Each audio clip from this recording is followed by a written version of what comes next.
Hello, everyone, and welcome to Fancy Football. And this is Euro Big Five on the weekend that the Premier League will be decided between Arsenal and Manchester City. One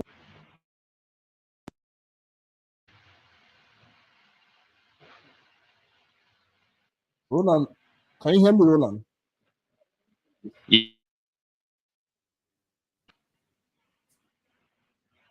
Okay, okay. Good morning, and how are you? It's been a long time you've been on Fancy Football. But how has it been? Yeah, it's been very good. Of course, always a pleasure to be here to talk about football. I know the last time we did this thing was like in January during the AFCON Cup of Nations Yeah, and since then a lot of things have happened. now, and we have You've gotten married, and what else have happened? Arsenal are about to win the league if they could win the league since then. yeah, And and Man City are also looking for a way to win the league in the for the just this morning, first team. Phil Foden was just played Premier League player of the season. Phil Foden. Yeah, congratulations to him, to Phil Foden. Okay, we are looking at the league. A The lot league of over. Arsenal fans and even Palmer had a wonderful season more than him. That Phil Foden wasn't even the best player in they award him that why did they give him that prestigious award uh, Okay, for and a lot of persons believe that of course for me in terms of goal and assist playing for Manchester City, so it looks like they are going to it deserves that award, to be honest. Anybody in that Manchester City, the likes of Erling Haaland, Bernardo Silva, also Ederson, of course, and the goalkeeper for Arsenal, right, for Arsenal this season. okay. Uh, Now, with what we'll have this weekend between these two teams, Arsenal will be playing Everton at home. You expect them to win, and West Ham will visit the Etihad Stadium on the final day for Manchester City. You also expect City to win that match. Or do you see any potential banana peel going to this final day of the season with regards to who will win the league at the end of the day? Well, I don't see any banana peel. Everton, they're fighting for anything. And why for West Ham also, they will not be playing in Europe next season. So they are title contenders will probably win their matches, and City will come up tops as the Premier League champion in Europe. So I think if Arsenal, should I say, certain Aston Villa some months ago, here if they had gotten their 3 points, they would have been ahead of Manchester City with 1 point, and it's just for them to win their last match champions. This Manchester City team, they look unstoppable. Arsenal just a few weeks ago, they were hoping Fulham would cause an upset. City went to Craven Cottage, Fulham. Then, of course, time of a certain team called Tottenham Hotspur. I think one of the most overrated teams. Can you hear me? Okay, go ahead. Go ahead. We can hear you all. Can you hear me? Can you hear me? I can hear you. Can Yes. you hear me? Okay, go ahead, please. Arsenal were Arsenal were hoping that their London neighbours or rivals would do them a favour, but that wasn't the case. City went to Tottenham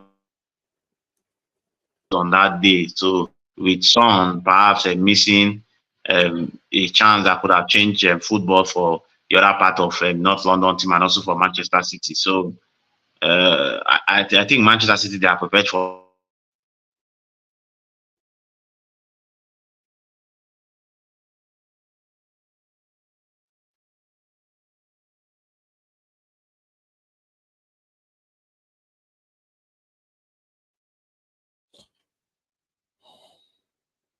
Can you hear me, Roland? We're having network issues here. Can you hear me, Roland?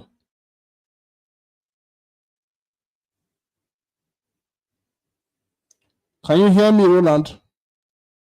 Okay, let's allow Roland to come back to us. Let's allow him to come back to us. I think we just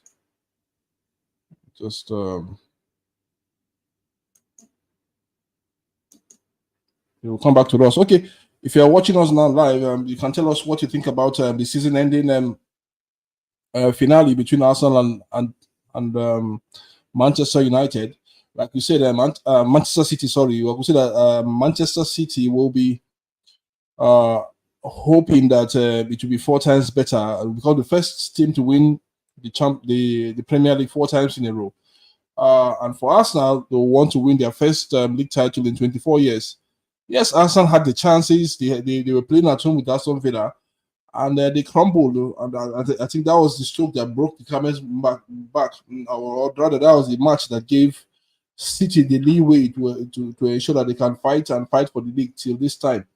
And for Arsenal, they'll keep on fighting until the final whistle of that day. And I hope that at the end of the day, everybody will get what it deserves at the end of the day. If there will be a potential banana peel, I don't really know. But what I think that will happen on the final day is that both teams probably might win their match. Uh, Probably might win their match. Depend on who comes to the table.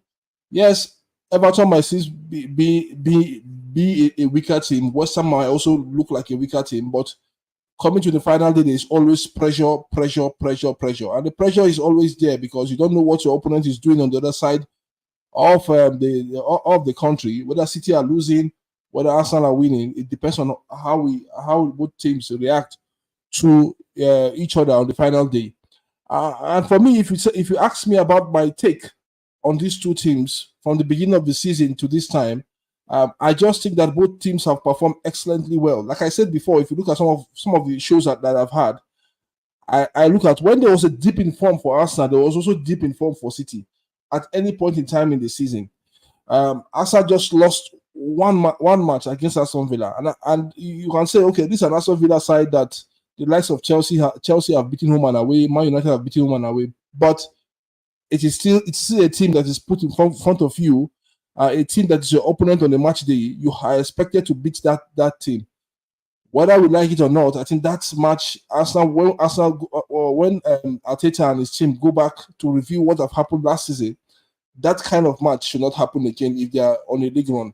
I don't know what you think. I don't know what anybody out there think about these two teams going into this match. But if you are out there, you can send your comment. You can also join us on the show if you wish to join us. Just send us a message. We can bring you live into the show for you to make comment. Looking at other teams around happening around. Liverpool are the Champions League. Aston Villa have gotten the fourth place. For the Europa League sport, you have Tottenham, you have Chelsea, you have Newcastle, and also you have Manchester United, all vying for that Europa League spot. But let's see what is going to happen at the end of the day, because for these teams also, you have to win your match. You have to beat the team in front of you, and that is just it. But let's see what is going to happen. It's going to be really, really interesting on the final day of the season. And will these teams, Tottenham Hotspur, Man United, Aston Villa, not Aston Villa, sorry, Chelsea, and Newcastle, which of these teams are going to qualify for Europe among these three teams? I think for United, they have two ways to qualify. They might go to Europa Conference League via two ways, if that is possible. Now, the first way is if they qualify, and this is a scenario: if they become second or win the FA Cup, that's the first way. They can go to the Europa League straight. If they become second in the FA Cup, then they will go to Europa Conference League, then play a playoff, a two-legged match playoff between them and the opponent that has been set on them. So I think for United, they have to win the FA Cup, which is a tall order because they are still playing City in the final. But you have to believe because it's a derby match, and for United, they've not won the derby match this season. Now let's look at Newcastle. Newcastle can also qualify. I think they have a good chance to qualify if they also win their last match of the day at. Okay, Roland is back with us. Roland is back with us. Let's see if okay. So Roland is back with us. Let's have that connection back. So for Newcastle, they can also qualify. They can also qualify. Just one way, win their last match and hope that something else happen to the other teams like Chelsea above them, and that is just it. So okay, Roland is back. Roland, can you hear us now? Are you with us now, Roland? Okay. Are you with us now, Roland? Yes, fully. My network has been acting up. Yeah, we know. Okay, like I said, we're still talking about the final day of the league. You've made your point and you've told us what is going to happen on the last day. I just think because I had a bet with somebody and the individual told me that if Arsenal wins the league at the end of the day, he's going to give me £1,000. You know, £1,000 is a big one where we are coming from. Yes, that's about 2 million naira. And I said, okay, I hope absolutely. I hope that Arsenal will win the league at the end of the day. That's my prayer. But I don't see them winning the league, except maybe we don't really know because we saw in 2012 how Aguero won that for City. Maybe it might happen this time for Arsenal, but the bookmakers are giving Arsenal a 15% chance for them to win the league, and everybody virtually agree. Everybody have virtually turn a blind eyes at that Arsenal are going to get something out of this at the end of the day. But one part of me is telling me that Philip, okay, Arsenal might get something. Something might happen. I don't know. But you will tell me that don't dream about the £1,000. Just let the £1,000 go. Should I let the £1,000 go and accept that City will win the league? Well, if we're going to get something out of that £1,000, then we can do something. If we end up playing draw, then of course Arsenal will win. But well, when you look at Manchester City, remember also last season they were at home against a certain Aston Villa team. Then of course, while Liverpool, I think Liverpool were losing 1-0, City were losing 2-0 at home against Aston Villa. But of course, this Aston Villa team is a different team entirely. But City were losing at home. They came back. A certain Mikael Gundogan, I think he scored the brace, and they ended up winning the league. Then talking about Aguero, that famous Aguero 2011-2012 Manchester City, because Man United have already done their own parts by defeating them. The league is not in their hands. If it was in their hands, it's just like, oh boy, just win and win league. Now, even if you win everything by 10 goals to nil, you need City. So it's really a big ask. It's really a big task. I feel for so many Arsenal fans, of course, I have them as friends and as against all hope from the beginning of the season till now. To be honest, I don't think Manchester City win this match, you will win league, or Man City win this match and you win FA Cup. I don't think anything will stop them. I think at best Arsenal will just finish second and Manchester City will win the league. If for a lot of football fans that support the likes of, and they will not be too happy, because how can you say you are in this league and only one team is winning this league about it as soon as possible? So for most of them, if you are to ask them to vote, I'm sure they will say they will league 4 times in a row. But I think it's not about them preferring or whatever, and it's just about football. Team in the land. I think we also need to give Madrid kudos for actually stopping them. If not, they would have done the triple again, because I see them also an uninspiring Manchester United. Okay, I agree. I agree with you. I agree with you because it is it is what it is at the end of the day. We can't really stop what is coming for City. I think a lot of people are. Pep Guardiola was asked why is it that people don't appreciate his team, and I said and he said after maybe over a long period of time, people will start appreciating that team. Then people don't appreciate City because I think there's so much baggages in their locker, so much baggages, not from the team on the pitch, but from the club itself. The way money is being spent in the club, the manipulation of data, and that is why people just look at City and say, "No, I can't support this club," because most of us are generational supporters of clubs like Man United, Real Madrid, Barcelona, and the likes of Arsenal, Chelsea. Also, these are generational clubs that have built dynasty over time on a solid rock. Even when there was no money in football, this club were spending money. They were making money from sales, from advances. But with the 115 charges on City, which I heard that they will be dealt with outside the courts, probably by the Premier League, and some of the clubs in the EPL are really fighting against it. That this should go on trial and things should be done in the proper way. And those are the things that are denting City's legacy, the dynasty Pep Guardiola is putting down on City. And I don't think that dynasty will last until this whole issue of 115 count charges is being cleared by City and is being operated. It's City that are looking for out of the court settlement. The court settlement. Why they are looking for that, I don't know.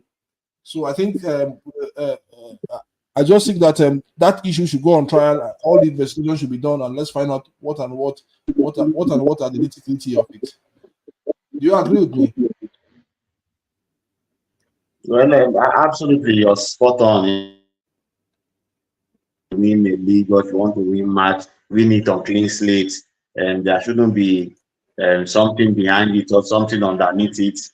Why you are dominating is because you did so and all that. So English football has actually evolved. Manchester City, no doubt, on the pitch of play, they are a dominant. They are a dominant side. I think in the last 10 years in English Premier did not start 10 years ago, but in the last 10 years, I think they've been the better side and the most dominant team in England. And it seems like that grip might not leave them. They will still continue unless other team will strategize, get world-class players, get good sporting director, get fantastic manager. Yeah, that is where you can actually challenge the citizens. But right now, if they don't think that's for those guys, I think one team that might actually challenge them next season has to be Chelsea. Of course, it didn't. It's always better than the beginning. So towards the end, they started picking form, they started scoring goals for fun, and they started Kopama, they started hitting the right targets and all that. And look at where they are. It seems like they might even finish fifth at the end of the day. So football has to be competitive. The Premier League used to be competitive, but now for the past 2, 3 seasons, change immediately. Clubs must spend because even the likes of Manchester United have spent a lot of money, but we are not seeing the result. The likes Yeah, of Arsenal, they've spent $700 million, Arsenal, and they've managed to win just one FA Cup. So they also have an issue on their side, close to $1 billion, if I'm not mistaken, $1 billion, and we've also not seen results. Liverpool also have also spent a lot of money. I was discussing with club spent like 10 years, 9, 10 years in England, and he won only yeah. one league title. But I can't start as a success. He won the Champions League once, yes. He won just one English Premier League for a club of Liverpool status and the money they spent. Fine, they would have won the league about 3 times. 2 of those times they were second all everybody knows is success first and all that. When a certain we're not talking about Justin Gatlin and the rest of them. Everybody were just concerned about Usain Bolt because he was breaking record. People didn't care about finishing second. It was all about first. Argentina won the World Cup. Everybody's talking about them. No, France could have. France couldn't. France could have, but they didn't do it. Argentina won it. People always you remembered for winning the NBA, for winning championship. Now today you're talking about JC Tatum. Last 6-7 years they've got into the Eastern Conference final, but winning the NBA championship has not been it. So people always talk about you winning, not I was close, not I was close. Oh, yeah. nearly cannot kill a bird, you know. Like after finishing one, it's not good. It's not good enough. Yeah, it's not. You have to put your name. Sorry, there is power failure now in Nigeria. I understand. Where you are, you don't experience power failure, but also you have to win. You have to be close. Last season, Manchester City won the FA Cup final against them back. That is yet to be seen. So a lot of things need to also, when you spend money in football, money is a yes. Win major championship. People can win League One championship, but to win did it that 2016, 2015 year about. So the rest team that have won it, they spent money to buy strike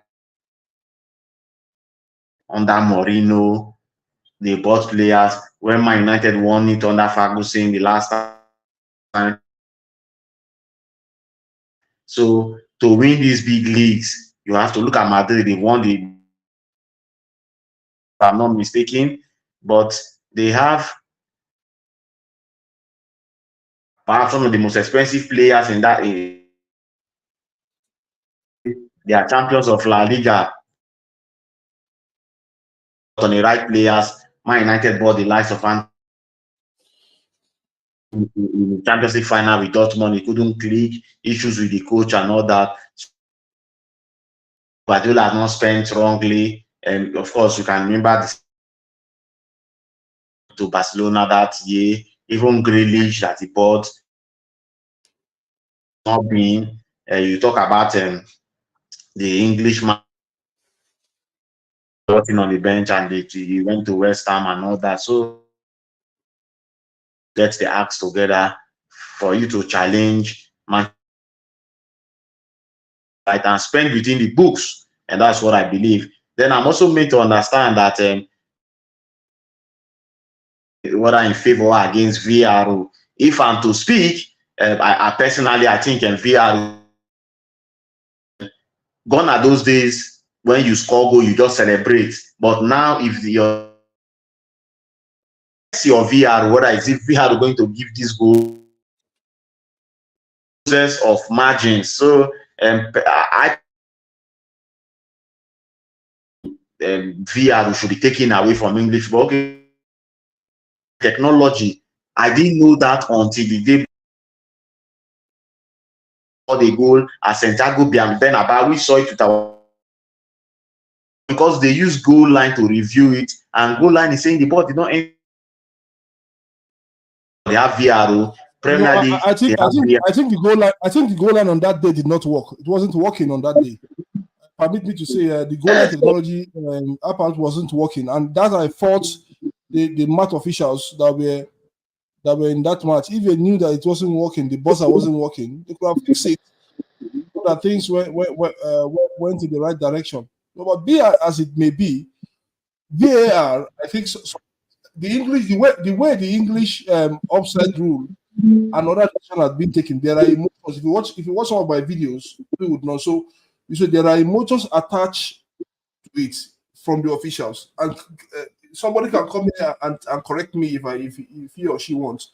There's always emotions. Some of these officials are attached to clubs emotionally, and this is not the way we should go with football.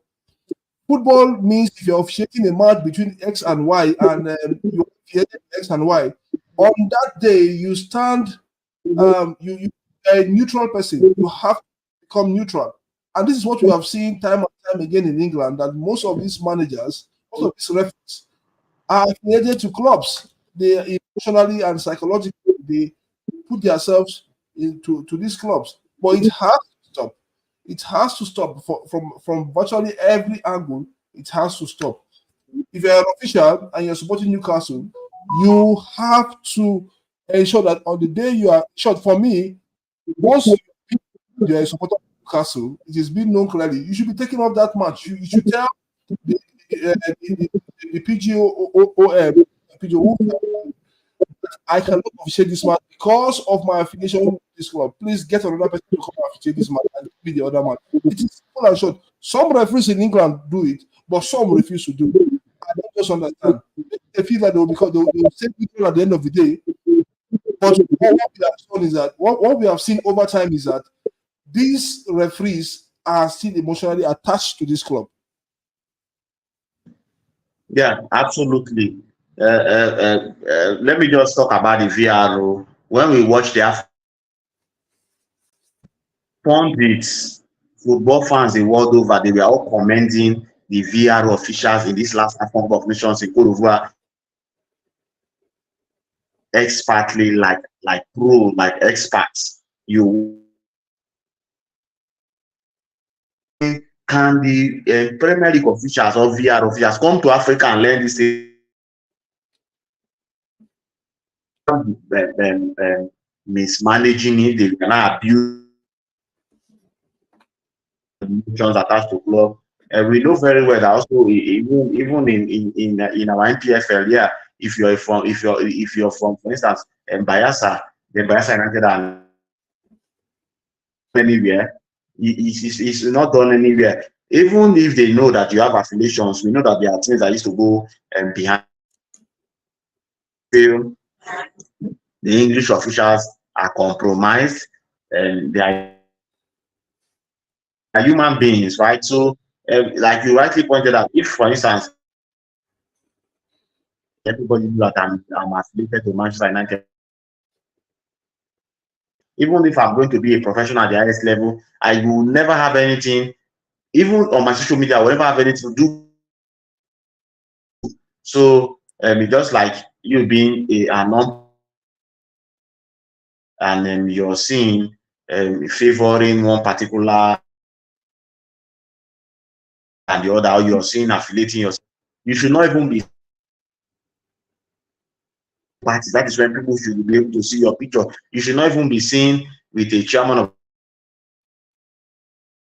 Then, of course, then football also. I feel the Premier League of Italian officials higher than Premier League officials because we've seen Italian officials in time. I think the last big English or superb referee a lot of we had in England, and it's starting out well. In 2010, you officiated the World Cup final, you officiated the Champions League final, and I think we've not seen that happen for a very long time. So the English officials, they really need to work on themselves and take off this emotional and be professional, because I know that they are also one of the highest paid match officials in world football, in European football. So they can do better than what they are currently doing. But I stand and I still insist that VAR in England should be scrapped. I cannot be watching a football match and you see the beautiful goal and you're waiting at the mercy of VAR to whether to cancel that goal. Of course, there's offside, we know offside.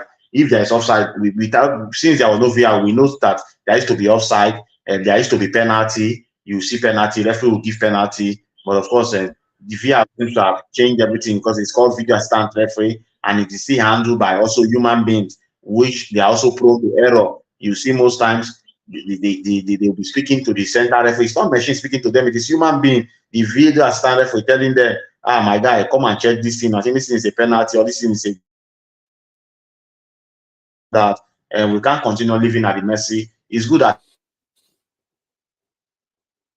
we can't be living at the mercy of technology. We want to enjoy football, and this technology VRO, the likes of Everton, the likes of Nottingham Forest, they will put against because they've been very vocal on local against VRO. I'm sure when the decision is for the club to decide to get more than 2/3 to actually overturn VRO. If that happens, fine, but that's my to lobby those clubs and tell them we don't need VRO in England, then so be. Okay, well, the news you are hearing now from out there is that most of the club are not in support of scrapping VAR in England. So let's hope and see if the GM meeting of next month, let's hope and see what will happen at the end of the day when they will meet, when the Premier League teams will meet next month general meeting, and the three new promoted clubs eventually between West Brom or Leeds join them will also be part and parcel of that meeting as well. Okay, Roland, it's nice having you on the show. Your analysis is spot on for most of us, and we'll have you next week Saturday as well on Fancy Football to come talk football, to come talk season ending Sunday in most of the European clubs, and look at the FA Cup ahead of next Sunday as well. For those that are watching us out there, if you like what we are doing on Fancy Football, kindly subscribe, hit the like button, smash the notification bell so that you can get more updates. We'll see you when we see you on Fancy Football. Thank you so much for being part of the show. Thank you for having me.